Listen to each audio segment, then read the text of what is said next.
21 past. You know, for the next 2 years, it's going to be a real dog and pony show in the government of the United States. And when the 2 years is up, I think the American people will have finally realized, even the nutballs that make up the core of the Republican Party, they're finally going to realize that these half-wits can't govern. They can't do anything. Well, they can pray and they can scream and they can talk about how Obama stymies all their efforts to be good governance people. But at the end of the 2 years coming, it's going to dawn on everybody that Republicans, this is a political party that should be destroyed, absolutely destroyed. So I'm not really concerned about what happens the next 2 years. I'm not. There are enough alleged Democrats in Congress who will keep things under control if they want to, unless they decide to throw off and go over with the Republicans, which wouldn't surprise me. About 90% of the Democrats in Congress I wouldn't trust to show me directions home. As far as Harry Reid is concerned, forget Harry Reid. Harry Reid is a joke. He's another ineffectual leader. He's not a Democrat. I don't know what the hell he is. I know he's a Mormon. Okay, he's a Mormon. But the Republicans, if you listen to these swine the past couple of past several days, I mean, you talk about poor winners. Because Democrats acted sensibly and stayed the hell home to say to this president and to the Democratic Party, listen, we've had enough. We've had enough. That's why people stayed home. Let the filthy Republicans have it, and we'll see what happens over the next 2 years. But maybe it caused Obama to grow a pair, so he will stand up to these half-wits and act like a president using executive power, and not like some cowed, get along, go along neoliberal Democrat who can't find his ass with both hands unless somebody shows him. So let these it's going to be an interesting show. If the Democrats have any spine left at all, and some of them might, then this reactionary agenda that these pigs are talking about, the Republicans, will never get off the launching pad. And at the end of 2 years, I think the American public will be so fed up that we may get back to running the country on a rational basis. Now, what gave me this hope? Senator Elizabeth Warren.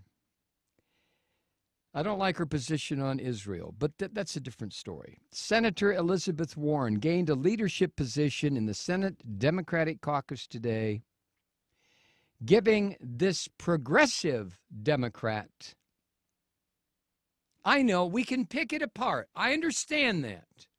She's cast some votes that make you scratch your head and say, well, but she is a progressive compared to everybody else in there and on her own. She doesn't have to be compared. She has been given a key role in shaping the party's policy priorities. Now, the interesting thing to me, and I hope this doesn't get lost in all the publicity and the high-fiving and the, God, all right, we finally... Her new role was created specifically for her. There's no such position. Strategic policy advisor to the Democratic Party and the Communications Committee. There's no such, there's no position like that. It doesn't exist. It does now. And apparently this was Harry Reid's creation. What do you suppose Harry Reid is trying to tell rank-and-file Democrats in this country? What do you think he's trying to tell us? Well, I used to be. Maybe he's trying to say, okay, I've really provided crappy-ass leadership, and so has the president, and so have the Democrats. You think he's going this far? I'm going to bring in Elizabeth Warren. I'm going to bring in the one person I can think of who has a D after her name who might lead this party out of the wilderness. You think? One can hope.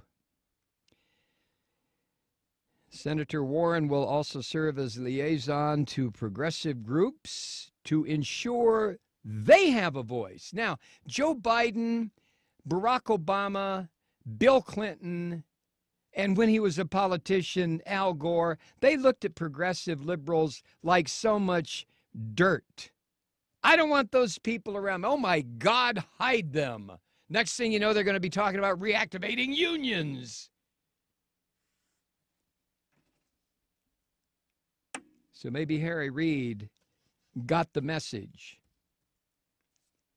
when 64% of eligible voters in this country stay home, when the approval rate of the Democratic Party is approaching single digits.